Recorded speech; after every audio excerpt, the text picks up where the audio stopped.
Gepleyer Azatlyk Radiosu. Akşamınız hayırlı bolsun hormatly radio dinleyijiler.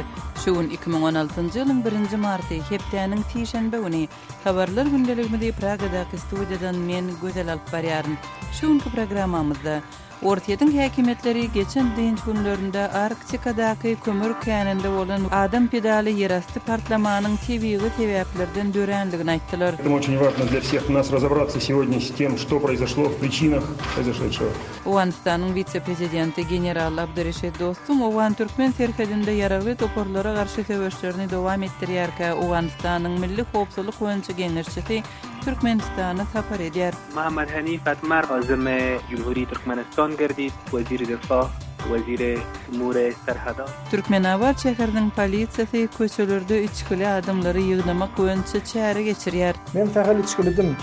Meniň öýe ýetip gelýär, kamyon men maşyn durup meni alyp gitdi. Getirýän bir giden terhoş adamlaryň arasyna saldylar. Türkmenabatly 25 ýaşyndaky Kamil aýdýar. Şuň biz bu we beýleki temalarda jekmejek durup geçeriz. Programmamyzyň esasy bölегine başlamadan ozal täzelikler bilen tanyş bolun. Birleşen Ştatlaryň 13 ştatynda ses berijiler 1-nji martda saýlaw nokatlaryna baryp 2016-njy ýylyň prezidentlik saýlawlaryna demokratlardan we respublikanlardan gatnaşjak dalaşgärleri saýlamak boýunça super ýekşenbe diýilip adlandyrylýan möhüm çäre gatnaşarlar. Demokratlar 11 ştatda Hillary Clinton'yň we senator Bernie Sanders'yň arasynda saýlarlar. Saýlawlar we partiýalaryň gurultaýlary öz partiýalarynyň dalaşgärleri bolma ugrunda görüşýän kandidatlaryň 3-den 1 bölegini seçip saýlar. Respublikanlar 5 dalaşgäriň arasynda saýlamaly. Köpçülikliň pikir öwrenmeler Respublikan Donald Trump'yň Texasdan başga ekli ştatlarda öňe saýlananlygyny görkezdi. Senator Marco Rubio Trump'yň esasy beýteşi hasaplanýar. Ortaýadyň häkimetleri geçen dinç günlerinde Arktik käninde bolan ýerasty partlamanyň tebigi sebäplerden dörenligini 29 fevralda aýtdylar. Partlamada 36 adam wepat boldy. 25 fevralda Arktik aýlawyndan demirgazykda ýerleşýän Severne kömür käninde dören we ýokary metan derejesi sebäpli güýçlenen partlamada 4 adam wepat boldy. Magdançylary halat etmäge synançan 6 adam 28 fevralda dören ýene bir partlamada wepat boldy. Bu partlama zerarly ýeriň astynda galan 26 adamyň hem helak bolanlygy hasaplanýar. Ortaýadyň Derňew komiteti dag magdançylyk senagatynda 2010-njy ýyldan bäri dören iň pajygaly waka boýunça Derňew işini gozgady.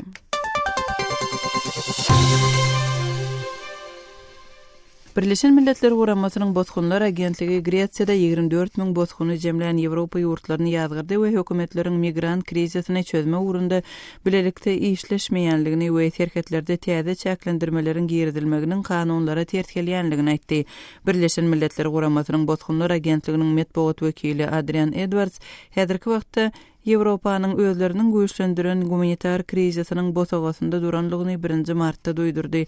Edwardsyň Azat Ýewropa adlyk radiosyna aýtmagyna görä 2016-njy ýylyň 2 aýynyň dowamında 131.724 migrant orta ýer deňzinden aşypdyr. Şeýlede Birleşen Milletler Guramasynyň Bozgunlar Agentligi Gretsiýada jemlenen köp sanly migrantyň azyk suw we jaý ýetmezçiliginden ejer çekmeginiň dartgynlyk döredip zorlugy tutaşdyryp biljekdigini bellädi. Makedoniýanyň prezidenti Georg Ivanov German gazetine beren interwýusynda migrantlar üçin Balkan ýoluny şu ýyl ýapyp biljekdigini aýtdy. Der Spiegel gazetiniň 29 fevralda çap eden interwýusynda Ivanov Awstriýa migrantlaryň sanyny 37.500 adama ýetirip ketgitlen çägine ýeten soň Makedoniýanyň Gretsiýa bilen serhedini ýapyp ýüzlerçe müň migrantyň Ýewropa aşmak üçin ulanýan Balkan ýoluny ýapjakdygyny ma'lum etdi. Bize häzir syýasy karar gerek. Tiz wagtda bu gaty çolar Awstriýanyň 37.500 adamlyk çägi tiz wagtda dolar diýip Ivanov aýtdy. Bu töhbetdeşlik Makedoniýanyň Gretsiýa bilen serhedinden geçmäge synançan ýüzlerçe migranty garşy gözi ýaşardýan gazy we sesli ýaraglary ulanan güni çap edildi.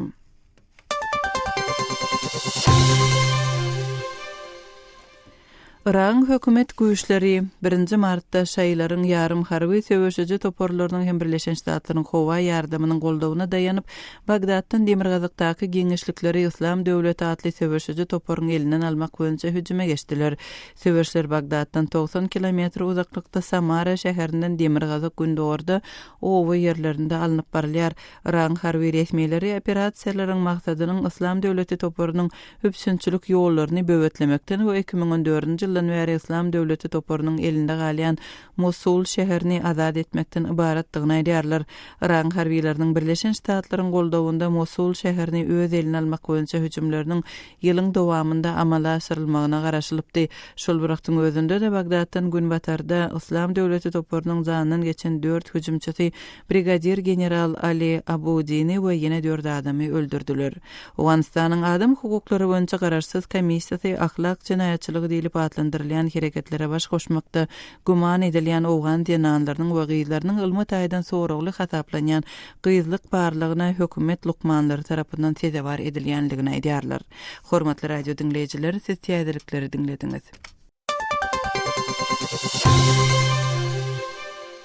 Gepleýär Azatlyk radiosi. Habarlar gündeligimizde başlaýarys. Ortiýetiň häkimetleri geçen diň günlerinde Arktik käninde bolan ýerasty partlamanyň tebigi sebäplerden dörenligini 29 fevralda aýtdylar. Partlamada 36 adam wepat boldy. Bu paçaly waka we onuň derňewleri barada jekmejek maglumatlary habarçymyz Aras Perwişden dinläli. 29 fevralda Orta häkimetleri Arktik känine ýüz berip 36 adamyň ölümine sebäp bolan ýerasty partlamanyň geleňsizlik ýa alda udalla eşem tebigi sebäpler netijesinde bolandygyny aýtdylar. 26 fevralda Demirgazyk Polyar aýlagynyň Demirgazygynda ýerleşen Severnaya kömür käninde dören we metan derejesiniň ýokardygy sebäpli güýçlenen partlamada 4 adam öldü. Yeni bir 6 adam da magdançylary halat etmek üçin edilen sinanşyk mahalynda bolan täze partlamada 28 fevralda aradan çykdy. Bu partlamada yerin aslında galan 26 adamın hem ölendigini ananylýar. Ortiýetiň derňew komiteti bu betbaçylyk boýunça jinayet derňewini ýola goýdy. Waka 2010-njy ýyldan bäri Senagada zarba bolup degen agyr urga hasaplanýar. 29 fevralda Premier Ministeriň ornmasary Arkadiy Dvorkovich ilkinji bağlaglar metan derejesiniň garaşylmadyk ýagdaýda ýokarlap bu hadisa sebäp bolandygyny görkezýär diýdi. Muny bolsa gödäwçilik sistemasy togtatyp bilenok. Dvorkovich'in aýtmagyna görä käne ýol başlyk edýän Vorkutagol düzgünlere laýyk hereket edipdir. Ol bu ortiýet we biziň kömür senagadymyz üçin bir aýylgans pazyga diýip halat ediş işleriniň wesedilendigini, sebäbi ýer astynda bolan ýangyna hiç kim aman galan däldir diýip pikir edilýändigini aýtdy. Habarçymyz Aras Perwişiň maglumatyny dinlediňiz.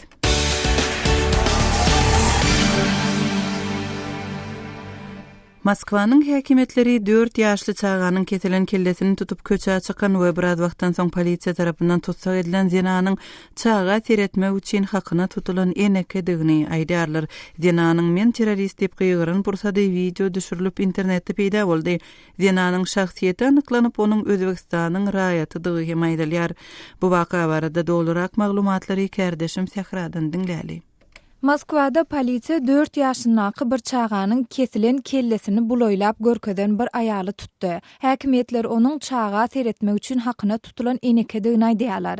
Denan men terrorist diýip gyýgyran pursaty video düşürilipdir. Derňewçiler onu bu gyýjagy tutuş Moskwany sarsdyran bir aýylgynç, ozal görülip eşdilmedik hadisede öldürenlik taýplaýarlar. Polisiýa 29 fevralda bu aýaly kesilen kelläni haltasyndan çykaranyndan sanyja talymsoň Moskwa Oktyabrskaya poli metro stansiýasynda tutdy. Internetde yerleşdirilen gorkunç videoda gara egneşikli başı islamçylaryň kaçalymdaş bürünjekli aýal görünýär. Mediada verilen habarlarda şaýatlara talgylanylyp, onuň gyýgyryp Allahu ekber diýendigi aýdylýar. Ors mediasynda aýdylmagyna görä bu aýalyň öňkü Sowet Respublikasy Özbekistanda bolan 39 ýaşly eneke Gülçehredi anyklanypdyr. Moskvanyň polisiýasy onuň barlygy üçin psihiatriýa bölümine ekdilendigini aýtdy.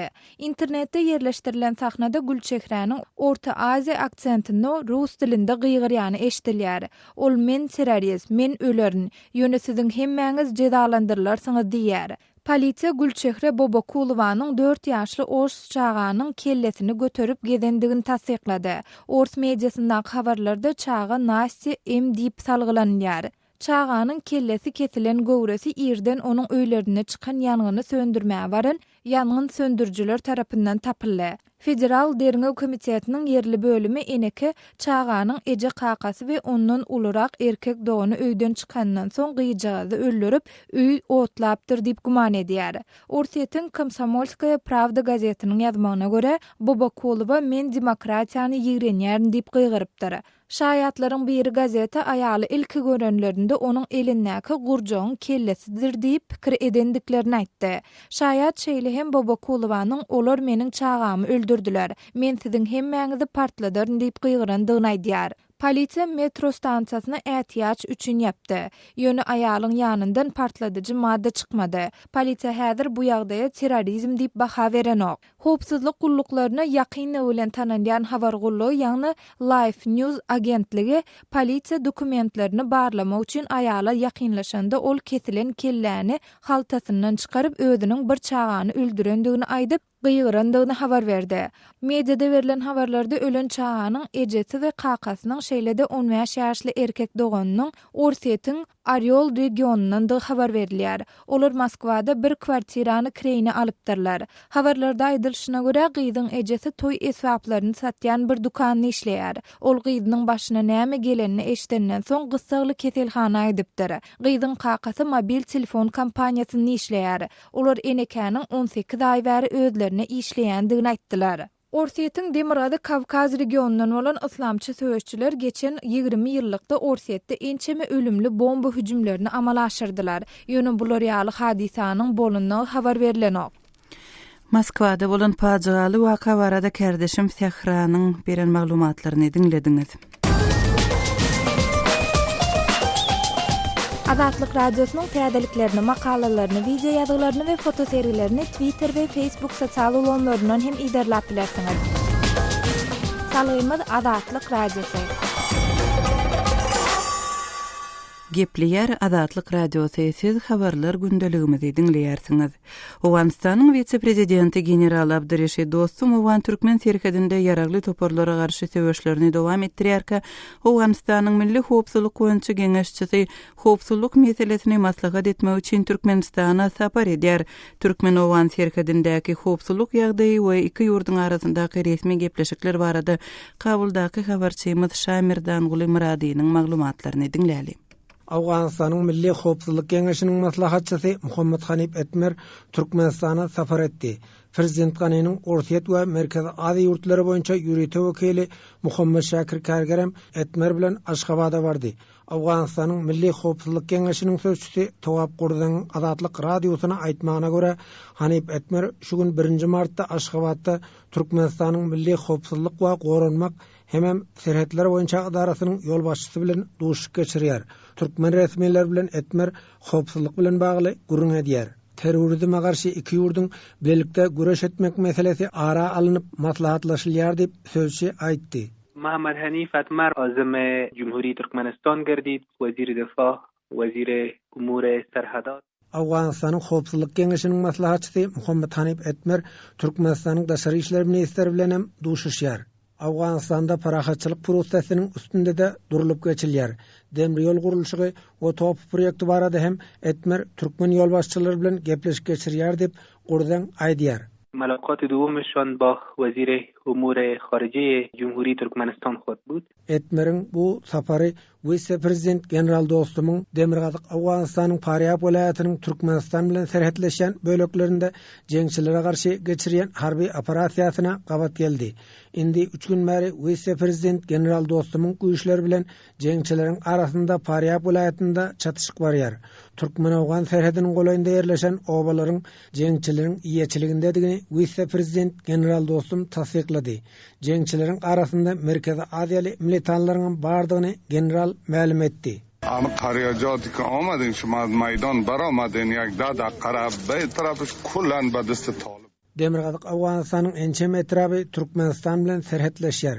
Türkmen-Awgan serhediniň golanynda daşary ýurtly jeňçileriň hereket edýändigini yerli resmiler aýdýar. Şirintegap etrapynyň häkimi Seyit Lukman Geheregiň Azatlyk radiosyna aýdysyça, Türkmen-Awgan serhediniň boýunda Özbekistanly we Tajikistanly militanlar bar. Daşary ýurtly jeňçiler yerli ýaraglylara tälim berýär. Jeňçiler elektrik liniýasyny we elektrik sütunlaryny weýran edýär. Welaýatyň Şirintegap we Döwletabad etrapy Türkmenistan bilen serhetleşýär. Türkmenistandan gelýän elektrik tuğun liniýasy Meýmene şäherine çeli çekildi.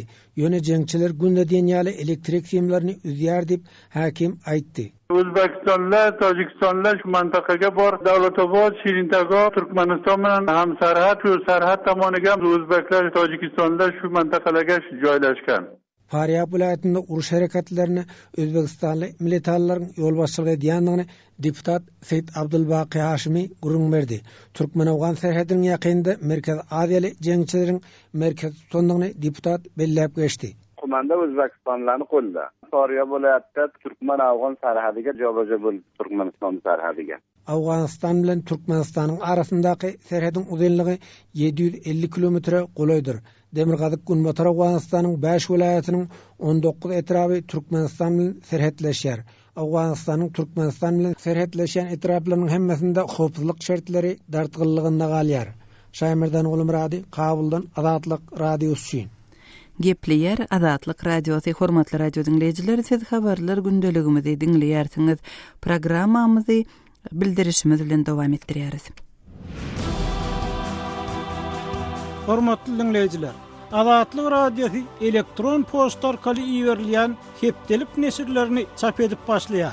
Hepdelik nesirlerimiziň özüňize iýerilmegini isleseňiz, bize öz elektron postaňyzyň adresini ýolla. Öz adreslerinizi metduat, e-mail belgesi gmail.com adresimize, şeýle-de Moskwadaky telefon nomerimize SMS arkaly iýerip bilersiňiz. Telefon nomerimiz 7 926 236 04 55. Telefon nomerimizi gaýtalaýaryn. 7 926 236 04 55. Azatlyk radiosynyň elektron posta arkaly iýerýän hepdelik nesirlerine ýazylmagy diýjikdirmä.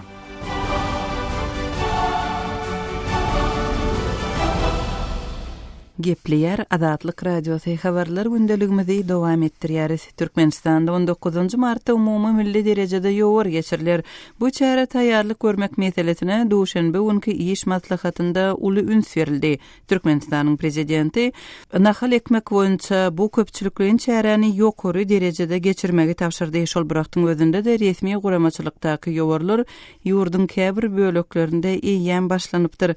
Kardeşim Tehranyň Türkmenistanly ýazyjy Aman Bugayev bilen geçiren söhbetdeşligini dinläli. Amanrada prezidentiň agaç nahallaryny oturtmak barada beren görkezmesinden soň bu çäräniň eýem amala aşyrylyp başlanandygyny habar berdiňiz. Bu barada dolrak maglumat beräýsiňiz, bu nirelerde gözýilýär? Şeyde görkezmäniň berilenine, şeyde teklibiň aýdylynyna 10-njy mesele wagtly ýöne eýemden ýurtda şol çäre görülýän taýýarlyklar gözýilip başlaýar. Men anyk wadyň gurrun etmeli bolsa, onu uçurlukda Aşgabatdan bereket etrafına selli Avtuloglu gidip geldim. Bir aralık 200 kilometre çemek yol. Yine şu yolun uğrunu Aşgabat bereket aralığındaki yolun uğrunu her yerlerde 10 adamdan 20 adamdan varat toporlar ağaç nahallarını ekmek için yürüyüşü çukurlar kalkıyor. Son toporlarında in ağzından 15 men gözüm bilen gördüm. Hazanam baharlı yani beherden etrafının Kerdar, Kıblarvat etrafının hem de Kalınzık, Bereket etrafının çayaklarını şeyde adımları işletiyorlar. Olur çukurla diyorlar. Kavir yerde de oturdulacak ağaç nahalları inşurulup koyuluptur. Olur bir yerde tertipli basar koyulun. Yankı Ağvan yorumdan bolup bilse yarım kilometre senesi başlıkta kalılayan çukurların soyordulun 150-200 metre başlıkta kalıyor. Aman burada şol adamların ortaça sany barada bir maglumat berip biljekmi? Efendim, takip Fransa bittikten yöne yanıma düşünmeyenlerin gözüm bilen görünüm 15-20 aralığındaki toporu gördüm. Her toporda da ağzından 20 adamın işleyenlerini gözümde tuttum. Onu ben gören adamlarımın ağzından 250-300 adam çemesi. Amanrada şeýle çäreler ýurdun başga ýerlerinde de gözeýlen, meselem Aşgabatyň töwereginde.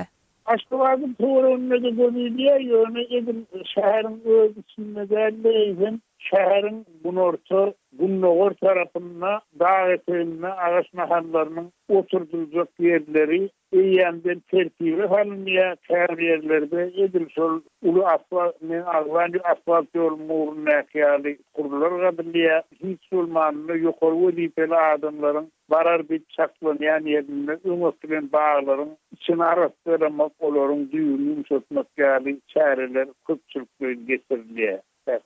Amanrada şol çäreleri kimler gatnaşdyrylýar? Ýagny şo gatnaşdyrylýan adamlar döwlet idara kärhanalarynyň işgärlerimi ýa-da meýletinçilermi? Şol işlere çekilýän gatnaşdyrylýan adamlar olaryň ýöne şol şäheriň kommunal hojalygynyň işgärleri, ýagny köçeleri sýryp süpürýän işgärler ýa bolmasa bir belli derejede şol şäher awadarlaşdyrmak boýunça kommunal hyzmatlar edýän idara kärhanadan işgärler çekilýär. Ýöne bar bolan maglumatlary görä Aşgabatyň töwereginde vilayetlerden ýürüýçi çağırlyp getirilen adamlar ýa-da tehnika işledilýärmişin, şol işleýän adamlaryň arasynda vilayetlerden, paýtaht olan etraplardan getirilen adamlar barmy?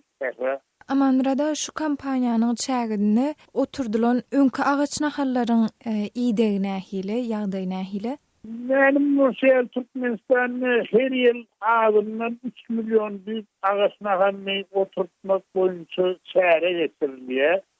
Yöne şol her yıl etiliyen 3 milyon ağacın ählifi görüşeliye ählifi bir tebigatın bedegodiya dip aydık bolonu tedavi yetilen ağaç nahanlarının bir näsesi sonra uğruna seredilmeýärligi üçin ýagny öz wagtynda forulmaýarlygy üçin ýa bolmasa dürlü mal gararlardan gorulmaýarlygy üçin ýa-ha görmeýär ýa-da göründü mağara tarafından iýleýän raýlanýan yer var. Beýlekde paýtahtdan bir neme daşlykda ýerleşýän yerlere mahsus ýagdaý ýöne paýtahtyn edil özüniň goloýundaky bağ wagtlary bolan umuman görýär bir soňky garaşdyrlyk ýyllarynda inede gelen käbir tokoýçylyklar wagtlar var ýöne umumy hasaplarynyň ýurt boýunça ekilýän ağaçlar belli bir bölegi göwür bilmem ýa göwürde ýa-da edilmärligi üçin uğraşsa diýerler.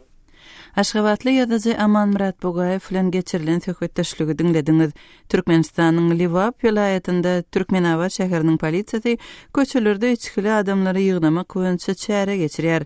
Gecelerine tötenleýin saklanýan adamlaryň polisiýa edilýänligi garyndaşlarynyň olary soň gözläp tapmaly bolýanlygy aýdylýar. Liwapdaky habarçyma Rewşan Çaryýew dinläli. Şu günler Türkmenawatyň köçelerinde gecelerini aýlanyp beren polisiýanyň patrul ýagny gözegçilik gullugynyň maşinlary köpeldi. Bu maşinlary gören Türkmenawatlylar derru başga ýola sowulmak bilen ýa bolmasa öýlerine girip gutulmagyň uğruna çykýarlar. Aýlanyp beren UAZ 69 ýa bolmasa UAZ Patriot maşinlary Türkmenawatlylaryň ählisi tanaýan bolsa gerek we oňa il arasynda Katalaşka diýilen at goýulypdyr. Ol esasanam gije aýlanyp beren terhoş ýa-da ýeňil terhoşlykda bolan adamlary saklap gönümel polisiýa bölümine alyp gidýärler. Men sähel içkilidim. Meniň öýe ýetip gelýär, kamýonumdan maşin durup meni alyp gitdi. Getirýän bir giden terhoş adamlaryň arasyna saldylar. Bu ýere gelenleriň aglawasy birinji gezek gelenlerden däldi. Häli şimdi gelýänlerden ekeni. Jaňa deýin şahsiýetimi anyklaýan dokumentimi getirsinler diýsemem meni dinlemediler. Soň ýagdaýymyň erwet däldigini bilip menden 50 manat aldylar da uğratdylar. Gije kan taksi tapdyrman soň epesli ýörep gitmeli boldum. Indi men içkili adam şäherden ýörep barýaryn.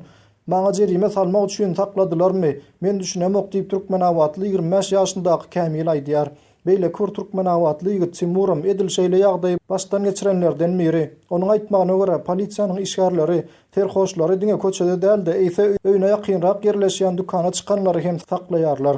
Men öýde oturup bir azajyk dost ýarlarym bilen içdim. Daşary çykyp çilim alyp geleýin diýsem meni öz howlymyzda saklap alyp gitdiler. Şu ýerde ýaşaýandygym aýtsamam diňlemediler. Bile waryp habar aýdaýyn nadynç bolmasynlar diýsemem sözümi diňledip bilmedim. Alyp gitdiler, jerime salyp ertir ýerden goýberdiler diýip Timur Azatlyk radiosyna aýtdy. Saklanan adamlar ýygnaýan ýerleri hem adatça şäherin 2-nji adjaly diýilip tanalýan öňkü Atamrad etrap polisiýa bölümine eltýärler. Bu ýere getirilen adamlar şahsiýeti anyklanýança ýa bolmasa serhoşlukdan özüne gelýänçä saklanylýar. İl arasında bu ýere abizyanlyk diýilýär. Abizyanlykdaky şertler bolsa gyşyna sowuk tomusyna ysy we her hili ýakymsyz isler urup duran bir ýerdigini aýdýarlar. Bu çaranyň başlamagyna nämenin sebäp bolandygy we göz öňünde tutulýan maksadyň nämedige hakda hiç hili maglumat ýok. Şeýle de çaranyň başlanjakdygy hakda hem öňünden halk köpçüligine hiç hili maglumat berilmedi. Emma bu ýagdaý diňe tutulan adamlara däl, olaryň ýyzyndaky hossarlaryny hem alada goýýar. Sebäbi tutulan adamyň nirededigini anyklap bolmaýar. Olara da tutulandan soň maşgalasy bilen habarlaşmaga ruhsat edilmeýär. Meniň doganymy alyp gitdiler. Häzir gelerin diýip çykan adam wagty bilen gelmän soň nadynç bolup başladyk. Daşary çykda goňşular katalaşk alyp gitdi diýdiler. Gözlemedik ýerim galmady. Narkologiýa bardyk. Belki analiz tawşyrýan bolaýmasynlar diýip ýöne ýok ekeni. 2-nji adjaly bardyk, ýok ekeni. Soň şäheriň adjalynda da ýok ekeni. Ol ýerden çykyp 2-nji adjala geldik. Garaz doganymy gözläp ol adjaldan bu adjala aýlanýançam 40 manat çykdy jetmeli boldum. Bu meniň 1,5 günlük gazanjym diýip özüni Veronika diýip tanadan Türkmenawatly denan aýtdy. Emma soňky 3 güniň içinde käbirleriniň içgili bolmadyk ýagdaýyna garamazdan tutulanlary hem bolupdyr. Olaryň arasynda ýaňrak Amise bilen tutsaglykdan öýüne boşap gelenler hem bar. Oğlum ýaňrak türmeden Amise bilen boşady. Polisiýanyň ýerli wekili участковый oňa gizi çykma dedi. Ýöne ýaş oglan söýgülisini uratmana çykanda saklap alyp gitdiler. Indi bolsa men onu alady diýaryn. Niredeligini bilseň ýagşy bolan olan belli däl. Onu maýdan oklar diýip özüni netiwe diýip tanadan 50 ýaşlaryndaky Türkmenawatly ene aýdýar. Bu ýagdaýlar esasanan bayramçylyk we oňa golay günlerde has ýyglaşýar. Polisiýa işgärleri bolsa bu çäranyň asudalygy saklamak üçin amala aşyrylýandygyny aýdýar. Polisiýa gullugynyň işgärlerinden biri adynyň agdalmazlygy şerti bilen Azatlyk radiosyna beren gurrunde asudalyk bilen bagly soňky döwür haýsydyr bir garaşylmadyk ýagdaý boldumy diýen soraga bolsa jogap bermekden saklandy. Emma şol bir wagtyň özünde polisiýanyň patrul gullugynyň alyp barýan bu işleri Türkmenawatlylary alada goýýar. Habar Semad Rövşen Çaryýewiň maglumatyny dinlediňiz. Türkmenistanyň owa şäherleriniň giýjeki durmuşynda beýleki ýurtlardan nähili tapawut bar. Berdi Muhammed Gurbanguliýew ady bilen tesfir ýadan okuyjymyz diskotekalarda, restoranlar işlenok saat akşam 10-dan soň, daşary ýurtlarda giýjeki durmuş akşam saat 11-den soň başlanýar diýip ýazýar. Aryn atly okuyjymyz bolsa bizde äkli bayramçylyk, äkli giýjeki diň jalyş şäherleri toý mekany diýilip adlandyrylýan restoranlara geçdi. Iň erbet ýeri şu moda diňe paýtagtda däl etraplarda köpçülikliň girdi. Şu modadan peýdalanyp toý mekanyň eýleri hyzmatyň soňky 1-2 ýylda 3-4 esse galdyrdy diýip okuyjymyz öz tesirinde ýazýar. Bu elbetde okuyjylarymyzyň şahsy pikirleri bolup, Azatlyk radiosynyň garaýşlaryny aňlatmaýar. Hormatly radio dinleyijiler, öz pikirlerinizi paýlaşmak üçin Azatlyk radiosynyň azathabar.com websaýtyna, şeýle-de Facebookda Azatlyk radiosy we Wkontakte sosial ulgamynda Azat Habar sahypalarymyza tesvir ýazyň. Azathabar.com websaýtymyza Türkmenistandan derwezin.net ýa-da garawum.info proxy saýtlar arkaly girip bolýar. Biz bilen telefon arkaly hem habarlaşyp bilersiňiz.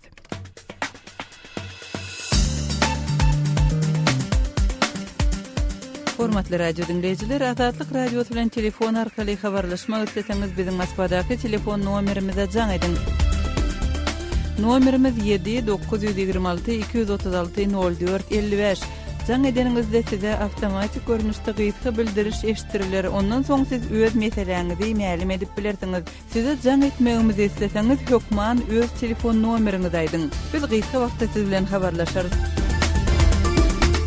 Azatlyk radiosynyň telefon nomeri 7-926-236-04-55. Şu nomere SMS hem ýollap bolýar. Azatlyk radiosy siziň jaňlaryňyza garaşýar.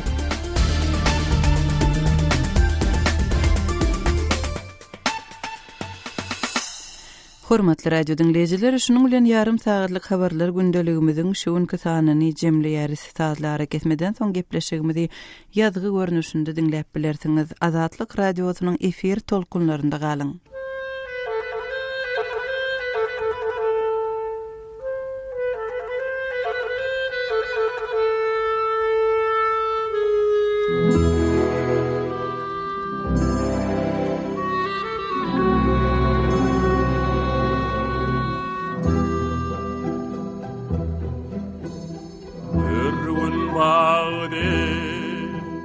Yanıp köysem bakige